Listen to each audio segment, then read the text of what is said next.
I just received an operation yesterday on my leg, so I cannot move. Can I just sit while presenting? Thank you. My topic today is the relationship between students' learning motivation, reading comprehension, and innovative ways of teaching. Here, innovative ways of teaching are, of course, what I learned in Australia. Okay. As for the curriculum design, I designed for classes to put what I've learned there into practice. The first class is about vocabulary teaching and mind mapping. The second class is about elements sharing and prediction for the reading yet to come. The third class is for poster making and sharing. And the last class is review of the paragraphs, running dictation, and answer searching. I'll explain them step by step. The first part in the first class is about vocabulary teaching. I asked students to pick up a vocabulary listed in the lesson, and then I divided them into some groups. I allowed them to talk to each other in Chinese so that they can understand how to write down the English definition of the vocabulary. Because some students' English proficiency is not that wonderful, it's not that outstanding, they need help from other classmates. That's the main reason why I allowed them to use Chinese in my class. And then they have to create some examples based on the vocabulary. And finally, I asked them to draw a picture based on the vocabulary. This is what they did. Just like this. The vocabulary, the English definition, and the example, and of course the picture. And the second part of my first class is mind mapping. Students were offered the topic of the lesson, the trip to Lanyu, and then asked to come up with related elements as more as possible. I provided students with the topic of the lesson first. And then I asked them to talk about any kinds of elements based on the topic. For example, they talk about nuclear power waste. Even if nuclear power waste is not listed in the lesson, I still try to teach them something new. And this way, they will feel more interested in the topic. And of course, in the reading, they are going to learn. And then the second class the first part is about elements sharing. Based on the results that they did in the first class, at the end of the first class, I asked each group to pick up 3 elements listed on the blackboard. And then they had to go back to their house to Google those elements. And the second class, they have to present what they did what they did after class. They share with other classmates what they had found related to the 3 assigned elements, better in English. If their English is good enough, I ask them to speak as more English as possible. This is what I did. And the second part of my second class is prediction for the paragraph yet to come. There are 4 paragraphs in this lesson. I provided students with the second paragraph. And I asked each of the groups to talk to each other about the reading, the second paragraph. Of course, they can talk to each other in Chinese again, because I want those with higher English academic performance to help those with worse English academic performance. And then they can, based on their own imagination, they can create whatever they like. Followed the second paragraph. This is what I did. But after they did this, you have to do lots of correction because they will make lots of grammatical mistakes. And the third class, I spent a class for them making posters based on their prediction. Each of the groups was required to make up their own posters based on their prediction that week. After finishing their posters, they were supposed to give a brief introduction on their posters and their composed paragraphs. It's quite easy, and this class is to help students with worse English ability to get sense of achievement. Because they cannot write English or their English is not that good, but they still can draw some pictures and make some decorations for their own group. In this way, they can feel more confident in learning English. And the last class, I put lots of emphasis on the last class. So I invited the principal, the deans, and all the other English teachers in my school to come to my class. And I did a micro-teaching for them. And the first part is the review of the previously created paragraph. I make students read out the paragraph they created last class to refresh students' memory of the reading. And then I perform running dictation. Students in each group rotated to memorize the article presented in the front of the classroom. Within 5 minutes, the group which finished writing down the most part of the article will be chosen as the winner. How to run this activity? I divide the students into 5 groups, and there are 5 students in each group, and I numbered them. So there will always the first student should work as the runner. So he should run to the blackboard and see the. Did I tell you that there are 4 paragraphs in this lesson? Okay, I chose the first paragraph and I posted it on the blackboard. So they had to run to the blackboard, and they can memorize the elements based on their own English proficiency. For example, if my English proficiency is outstanding enough, I can memorize a whole sentence and then run back to my group. I tell the second runner. At this time, the second runner should work as the writer to write down what I memorized there. Do you know what I mean?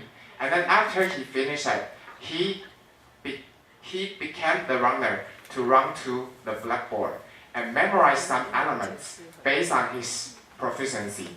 And students with lower English ability can memorize only 1 or 2 words. It's permitted, okay? This activity will help your students understand the elements and understand the reading more deeply. And the 4th class, the last part of my 4th class is answer searching. The reading was divided into some parts, 4 paragraphs, right? Each of the students in each group got a different part of the reading. Students were assigned 10 questions and given 3 minutes to find out the answers to some of the questions. As for the other questions that they couldn't find out any answer to, they had to stand up and ask other classmates for answers by means of the structure that they needed to know in this lesson. I'm wondering if you know the answer to the first question. Could you please tell me what the answer is? I should try to explain this activity. I left the 3rd and 4th paragraphs, and then I've divided the 2 paragraphs into some parts. And each of the groups gets different parts of the 2 paragraphs. Like only get to two sentences or 3 sentences. But I provided them with 10 questions. They have to read what they get from me and try to find out the answers to the 10 questions. It's out of the question for them to find out all the answers based on what they get from me. But after 3 minutes, they are required to stand up and then walk around to talk to other members in other groups and try to use the structure presented in this lesson to get the answers to the rest of the questions. Do you know what I mean? Is it clear? Okay. And this activity helps my student to understand the usage of the structure, and of course, again, to understand the reading in the lesson. Okay, here comes my research results. The first is students' learning motivation has been increased through teaching activities. They have never been exposed to these kinds of teaching activities before. So when I did this to them, they felt interested and they are more willing to participate in my teaching than before. But I also find something interesting, like the second one. Students' understanding of the reading has also been enhanced. I gave students a pop quiz after the 4 classes, but their understanding of the reading is enhanced. But when I get them some traditional examinations, I found that their performance retrogressed. I don't know why, but I talked to them and they just said they learn nothing from the 4th class. They just understand the reading, but they don't know how to use the pattern. They don't know how to use the vocabulary. And here I have 3 special points of view to share with you guys. First one, those with higher academic performance think that they learn nothing from the activities.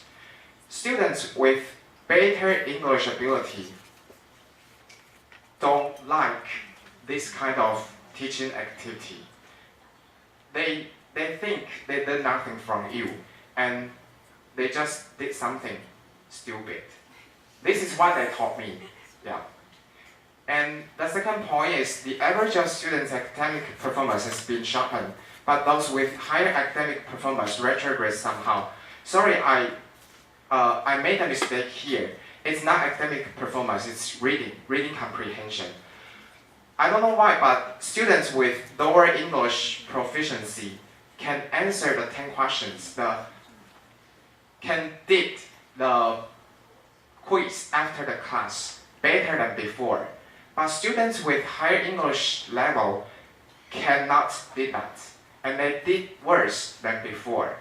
And I asked them the reason why they did worse than before. They told me that because they have to take care of the other members in their group. And they have to do lots of responsibility in the academic part. And that's the main reason why they cannot focus on their learning. And the last part is all of the students don't think that they want their class yet to come to be run through this way all the time. They don't want this. They don't like lots of activities. They prefer traditional ways of teaching to innovative ways of teaching. Okay. That's all. Do you have any questions?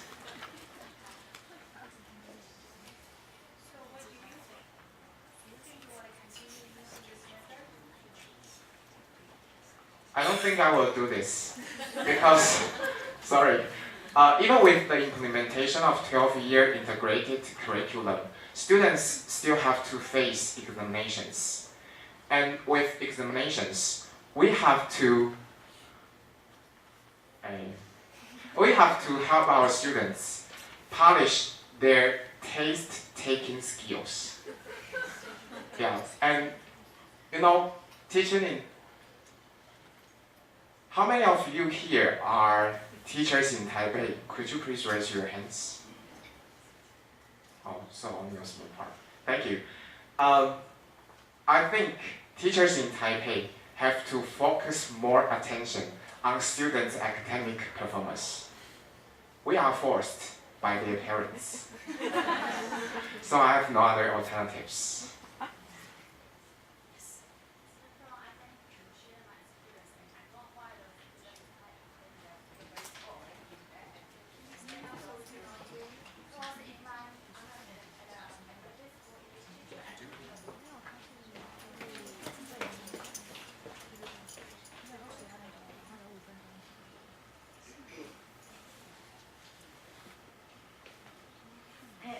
elementary English teacher, and I can tell you my students now they are grade 6.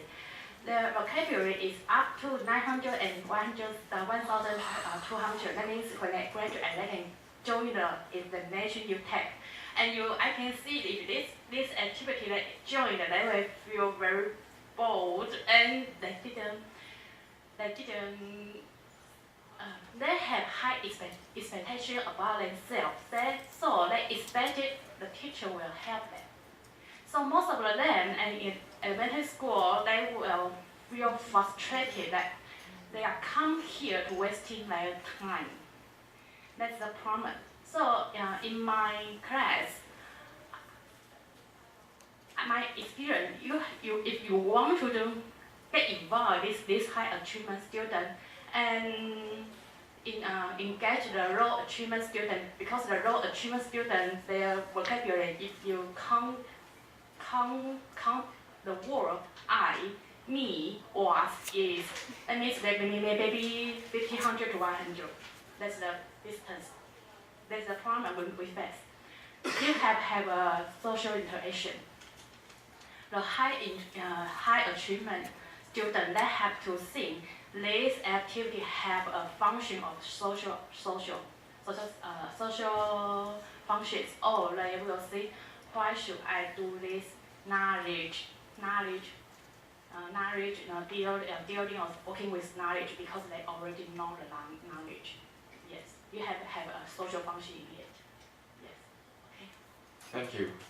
In response to your question, I want to talk about the reason why I wanted to join this training project last year. I was quite frustrated with my class actually, because I spent most of my time teaching my students vocabulary and grammar.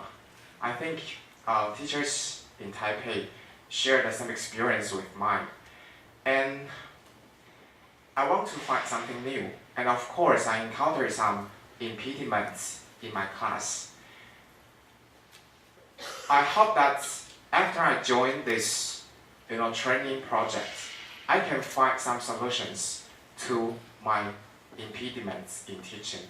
But actually I failed. Just as you mentioned, students' multiple proficiency in my class is too large that I don't know how to make it up. And students with higher English level refuse to help students with lower English level because they need to score high in the examinations yet to come.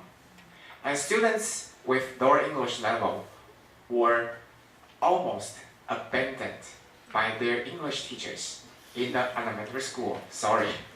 But this is what they told me. So I tried to find some solutions to this impediment, but after I went there, still I failed to find out the answers. Is any teacher here can share with me your successful strategy to deal with this impediment?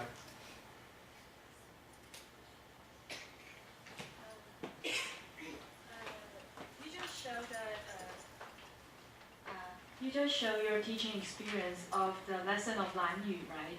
And I guess your students are all 9th graders. I think students in 9th grade is very different from students in 8th or 7th graders because they still have the pressure of the BCT. So I think the obstacles is that you didn't realize they are still facing a huge test. And I think those students just want to receive the skills of how to improve their scores instead of how to read or reading strategies. However, if you do these lessons in two students in the 7th or 8th graders, you'll find a very different result, I guess. Because now I have 2 classes of 9th graders and 1 class of 7th graders. I found totally different responses from those students in the 7th graders because they know that they're facing an entirely different environment. And they know that they need to improve their reading skills in order to face the new type of test in the future. You know, because those students will do tests like pizza in the future. So they know they need to force themselves to change. Yeah, that's my experience. Thank you very much. I asked the question because There's always a gap between what teachers think and what students think. If you think you're doing great jobs, great activities for the students, but students are not ready, what do you have to do? You have to give them these ideas. You have to communicate with them, let them know that the traditional one, you feel safer, but it's actually not learning. And I'm asking you to use the language in writing to share your ideas, to think. And that's the correct direction, and that's the future. We should have embarked on this road long ago, but we haven't. And you're exactly right. In Taipei City, a lot of high schools are choosing students based on this PISA type assessment. I just attended a meeting, and I'm going to help the Taipei City government train high school teachers on how to develop or how to teach following the PISA framework, how to develop questions, test students following PISA framework. That's the future direction. For us, for other countries, that's already the norm. So we're already behind. And our students need to know. That's why we want the teachers to have the belief first, so you can influence your students. And I can see the frustration if your students don't like it. Ninth graders, very good point. They are looking at BCT. They're not interested in anything else. So it would be good to start with 7th and 8th graders. Okay? I ask what you would do because I want to know whether you believe that this is the right thing, but unfortunately my students are not ready. So what do? I do it slowly, gradually, and I communicate with my students, something like that. But if you think that this is totally impossible, it's a bad project, then you can certainly say, well, I'm going to drop this or modify it because it's not a good project. So when there's a gap between what you think and what your students think, and you think you're right, then you have to find a way to communicate with your students. That's my point. Okay, but yeah, your participant being ninth graders, that might complicate the whole thing. Right. What I'm saying is don't give up. Sorry, actually, I invited two of the English teachers in my school to put what I have learned in Australia into practice. So I performed this plan to 7th graders, 8th graders, and also 9th graders. And because my students are 9th graders, I presented the results. But for the other two English teachers, their students also don't like this. I don't know why. They still think they prefer traditional ways of teaching. And they were criticized by their students' parents.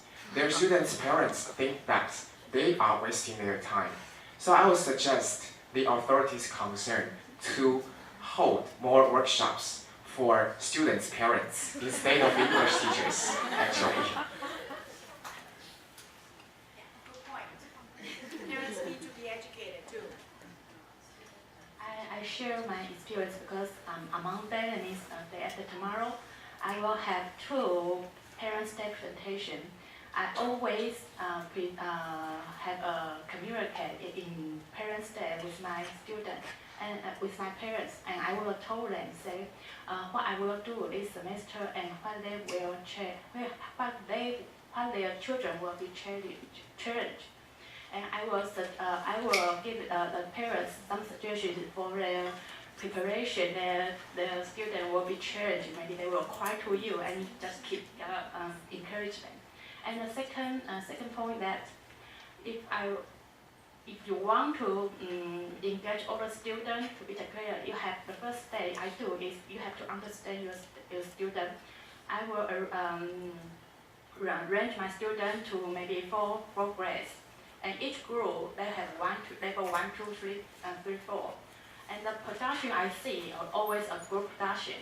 So if I get any activity to them, I always told them that I want a group of production. And sometimes the activity I will give them maybe a mission and say that's okay. You can get any test you want. I only want 3 actors. One for maybe the actress and the other I still need one to only create a hand and say oh yeah and you just choose it and then they will get used to be a group. Yeah, not only show yourself, because if you encourage for individual achievement, they will look down for others. Yes. I think frustration is not necessarily a bad thing. That pushes you to think. And what I think I would like you to do is to think about whether this is an activity that's worth doing. Check with other people. I think maybe the people in this room can let you know that whether you think this is a good idea and worth to keep trying. Then communicate with students and parents. In teacher educating, I think the most important thing is the beliefs in teacher. If you believe that this is the good thing, this is the right thing, then you start communicating. And you'll tell parents, give me 1 semester. I'll show you the result. And you have to document the result. So every year you can tell parents, this is what the student last year did. You want your children to be able to do that. Then you have evidence to convince parents that this is the right way. Okay? We're really counting on you to make some changes to our education, English education, because we have a bunch of students who, you know, the college entrance exam this year, student couldn't even spell sit, set, past tense, give, gave, break, broke. They can't even do that. And that's junior high school level vocabulary, right? Past tense, verb forms. You know, it's just so frustrating. So if we give them opportunity to use the language to write, to talk about, no, this is how it's used or how it's spelled in the group, then gradually they have more opportunity to use the language. The problem is we don't give them opportunity to use the language. We give them opportunity to play with the rules, talk about the rules, but they don't get to use it. You show them an opportunity, right? This is talking about language, using the language, showing what you think, and showing what they think is very important in PISA assessment. At the meeting yesterday, they were talking about, can we really test students to look for gaps and ask questions about what's going to happen next? I said, why not? Most people say, oh, science, you can do that, math, you can do that, English, maybe you can't do that. Of course we can do that. We never ask our students to do that. If we start from now, our student will be able to do that. For PISA and Pearl, same thing. They always look for opinions. What do you think? What do you think this person is? Etc.